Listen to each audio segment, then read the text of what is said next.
Hi, my name is Katie. I'm a sophomore at Guilford College in Greensboro, North Carolina.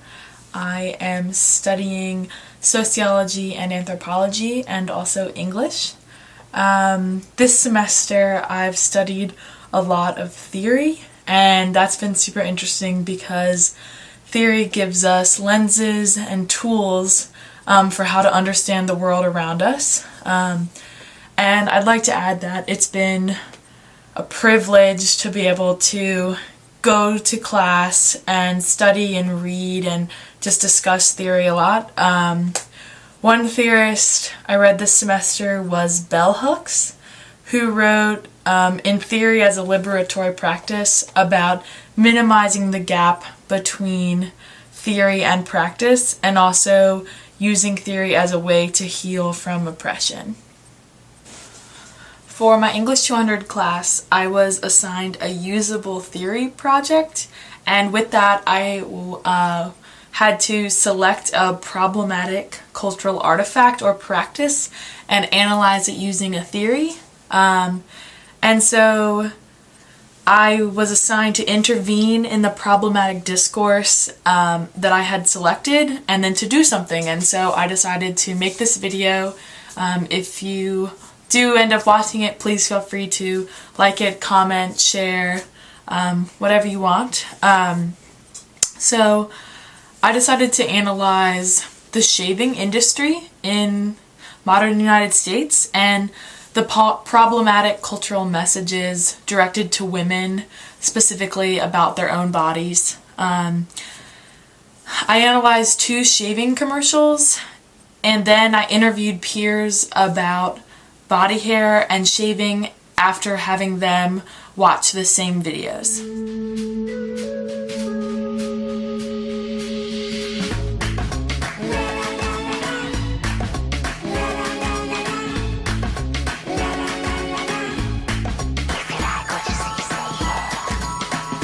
Introducing the new Schick Hydro Silk Trim Style, the tool you've been waiting for. The only waterproof bikini trimmer and hydrating razor in one. New Schick Hydro Silk Trim Style. Free your skin. Such fun music. Not using scissors. First of all, I think it's really funny that they use little, tiny little bushes right there as a bush down there. But yes, I do think it's problematic for a multitude of reasons. But primarily, basically it's telling you, for instance, the one that was cut was in the shape of a heart. So they're basically saying, look, you need to trim down there, so, here's this for you. This is this is what you need. I would think that my messages are that with only Schick Hydro Silk, I can get the style that I want, so I can go outside in my beach bod and have perfectly trimmed parts. But one thing I noticed was it's subliminal, because in the song it said something like, if you like what you see, if you like what you see, then something or other. And it was weird because the lady trimmed the bush into a heart. And so, I don't know, it's just if you were to create a product, this would be the perfect commercial, because you're showing all these good things and it's easy. Because the other ladies just had a lot of trouble with it. So they make it seem as if you can't have fun unless you're shaving yourself, and I think it's also this idea of being groomed. Yeah. Is how you look when grooming your hair, no matter what it is. You don't need to shave it off. Being groomed is proper, and ladylike. I guess from this commercial it just shows that it's sexy to keep it trimmed down there, I guess. And it's it's saying it's a must. Did you notice the reactions from the other women in the ad to the one with the heart? You can watch it again if you want. Yeah. They're like, oh. That's I want to be like that. But yeah, I'm not a fan of it. The first time I saw it, honestly, I thought it was kind of a joke, because I really started laughing the first time.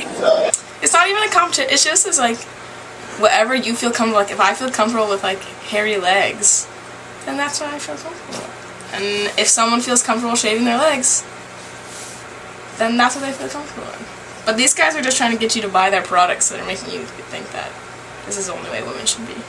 There's this sort of idea of freeing your skin by shaving, and I think it's very interesting that this is portrayed as sort of like a liberating thing that women do, when in reality, of course, it's like a very patriarchal thing that's like telling women exactly how they should be. And of course there's no problem if you want to shave, but the idea that you have to shave is just like very, very highly represented in our culture. I'm your Venus. What does beauty feel like? And where does it begin? It begins with your skin. Venus Embrace. Every 5-bladed stroke gives you 360 degrees of smooth, revealing goddess skin you can feel and feel. Only from Venus Embrace. Also in disposables. No. Honestly, my legs are smoother not without shaving. 5-bladed stroke gives you 360 degrees of smooth, revealing goddess skin. It's all about what men think of you, ladies. That's what it's all about. As long as they approve of your smooth legs. Beauty is skin deep, they almost literally said. Okay. I think kind of related to what we were talking to in class, like, this is just, like, the fact that the razor is called Embrace is just, like, showing that the removal of hair is only for, like, the purpose of, like objective that people use it. Like, its purpose of shaving is just to experience the embrace of someone else. The messages were of, like, heteronormativity and having smooth, perfect legs are the only way you'll get somebody who, as a lady, you should want, and like how you should want to go to the beach and just have your legs rubbed on the whole time. Yeah, just this whole idea of how women should be treating themselves a particular way solely for the purpose of pleasing the male gaze and making themselves appear the way that women are supposed to appear. I'm basically saying that, like, silky, smooth legs means that, like, it's sexy and suggestive. So if you don't have silky smooth legs, then you're not sexy. Then you're not sexy, exactly. And yeah. Cool, thank you. There are also no same-sex couples, or as it seemed. Like, no one identified themselves that way, but it was just very male-female. Male-female. And that's not an accurate representation of how life is. Nice. A message very much about how, like, shave your legs for men, because there's always the man, like, touching the women's legs, and it was very much focused on that, and not about, like, women should shave their legs if they want to, because they think it's nice. It sort of sent the message that it was like, do this so boys will like you, which is a debatable message. Yeah, like just the implication that it wasn't for them. One of the things that women are meant to be is like virgins and innocent and fragile and pure, and so that commonly leads to them being presented in a very childlike way. And specifically when you look at this, it's like you're taking yourself back to a prepubescent, that's the word, form, where like you don't have hair and where you're like physically looking like you are more of a child.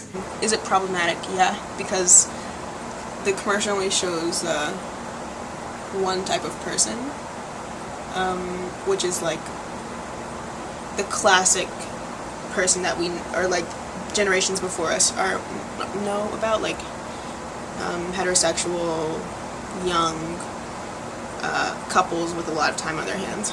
So yeah, I think that's problematic because there are more people in the world than just the people in the commercial. I'll tell a story. I think I have a really specific memory. I was a summer camp counselor after my freshman year of college, so going in to be a sophomore, and I lived in a cabin with girls who were going into 3rd and 4th grade. I was their in-cabin counselor, And I remember, of course, like, you all shower together, and that's a lot of times where, like, girls, like, start forming thoughts about their bodies, especially, like, summer camp, and, like, start, like, learning stuff. And I remember one of them being like, why do you have armpit hair? And I was like, what do you mean, why do I have armpit hair? Like, I have, like, every woman is gonna have armpit hair.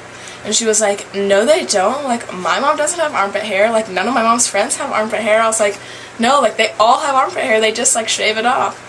And she was like, oh, so, like, I'll get armpit hair. And I was like, yeah, you will. And she was like, word, that's so cool. And I was like, yeah, it is cool. Like, you don't need to shave it off, like, immediately as soon as you start getting it. So I think it was just important for me to serve as a role model to, like, kids who are going to be growing up and asking themselves the question, like, should I shave or should I not shave? And I think it should just be 100% up to the individual. And I think sometimes it's not, because the shaving industry, like, puts these images in our head from such a young age that women are supposed to be hairless everywhere, that, like, it seems unnatural to have hair, when really that's just how your body naturally is. Like, it's natural. Only shave it if you want to shave it. You shouldn't shave it because you think someone else will like it, or because society tells you to. I think that there's this stereotype of women who don't shave as being, like, dirty, crusty hippies, and especially being unclean, that, like, not shaving equals unclean. And I think, first off, that's just so inaccurate. And I've had many women who come up to me and they're like, oh, like, do you hate that I shave? Like, do you, like, think like this about me? And I'm like, no, like, absolutely not. Like, literally, it's a personal choice for your own personal body. Like, I shower just as regularly as any of y'all, if not more. And also, like, your body regulates itself. So, like, if you have hair somewhere, like, it's meant to be there for a reason. And, like, if you shave or if you, like, clean it, like, it, like, has its own systems of cleanliness.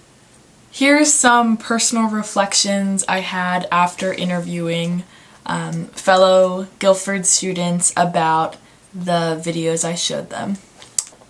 Guilford has more of a liberal-leaning community, and I think that the interviews that I conducted reflected that. If I did have more time, I would try to include more diverse opinions and experiences about body hair and shaving. Next time, I would try to offer more questions in response to the video, and to have those questions be more objective. Many of the people I interviewed were confident sharing messages about having hair as being a positive thing, and those messages that those individuals shared, I did find to be very useful to contrast the messages that are perpetuated by shaving companies, that women especially must shave their hair in order to be accepted by society. So I watched a few advertisements and I talked to peers, and I talked to peers about the shaving industry, but I decided to do one more experiment. And I took a field trip to CVS with my friend, and what we decided to do was look at potentially problematic cultural messages on the products put forth by the shaving industry in the aisle, all lined up together. So here it is.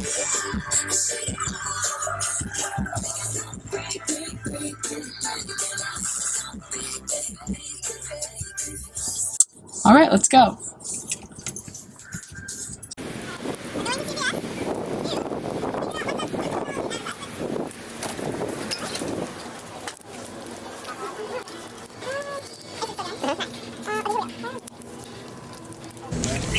Alrighty, we are in aisle 4, and this is the razors and shave cream aisle.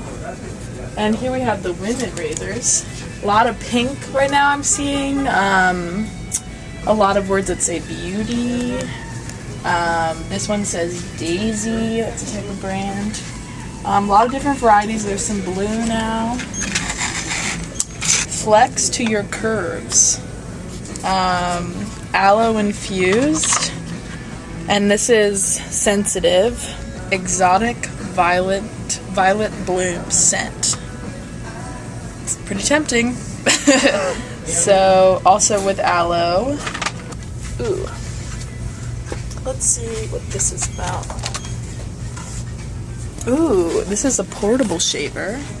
So you're expected to shave anywhere you are.